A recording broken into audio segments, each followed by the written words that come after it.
लाखों से, हम आएंगे लाखों से। ओके. आज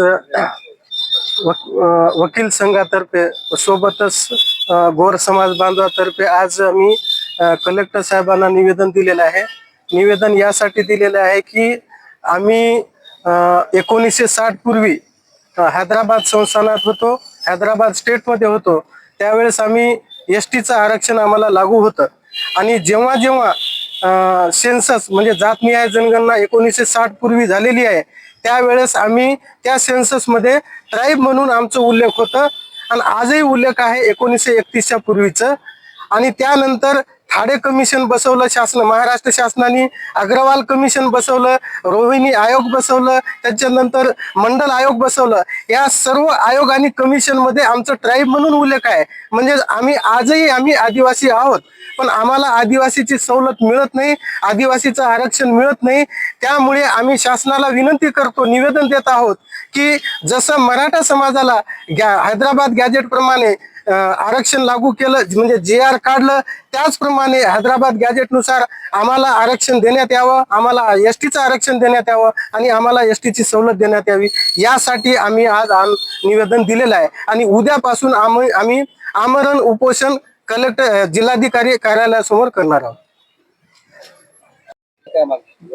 जय शिवालाल.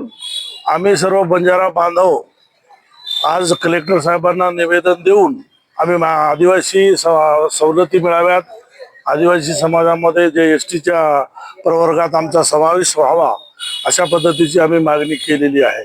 बंजारा समाज कर्नाटकमध्ये SC मध्ये टाकलेला आहे, आंध्र तेलंगणामध्ये ST मध्ये टाकलेला आहे, तिकडे उत्तर प्रदेशमध्ये OBC मध्ये टाकलेला आहे, महाराष्ट्रात VJNT केलेला आहे.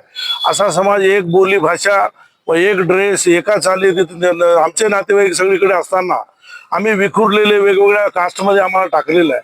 म्हणून एकत्रित ST प्रवर्गात, कारण सगळीकडे ट्राईबमध्ये आलेला आहे, ट्राईब म्हणून आलेला असल्यामुळे सगळ्यांना ST प्रवर्गात एकत्रित टाकण्यात यावं अशा पद्धतीची आमची मागणी आहे. म्हणून आम्ही ही मागणी पुढे रेटण्यासाठी म्हणून जिल्हाधिकाऱ्यांना निवेदन आज दिलेलं आहे आणि त्यासाठी आम्ही प्रयत्न करीत आहोत. वकील संघातर्फे असा एक विचार आहे की हे जर निवेदनाआधारे आमचं जर ऐकलं नाही शासनाने तर काही हायकोर्टमध्ये, उच्च न्यायालयात, सर्वोच्च न्यायालयात काही रीट करता येईल का याचा पण आम्ही अभ्यास करीत आहोत. जुन्या सगळे डॉक्युमेंट काढून त्या डॉक्युमेंटच्या आधारे काही पुरावा जोडून तसं मागणी करून ते गव्हर्नमेंटकडे पार्टी करून, गव्हर्नमेंटला विरोधी पार्टी करून त्यांना त्या असं बांधील करता येईल का, त्यांना त्याप्रमाणे काम करण्यास लावता येईल का, ह्या स्तरावर सुद्धा आम्ही वेगळा विचार वकील संघ करीत आहोत.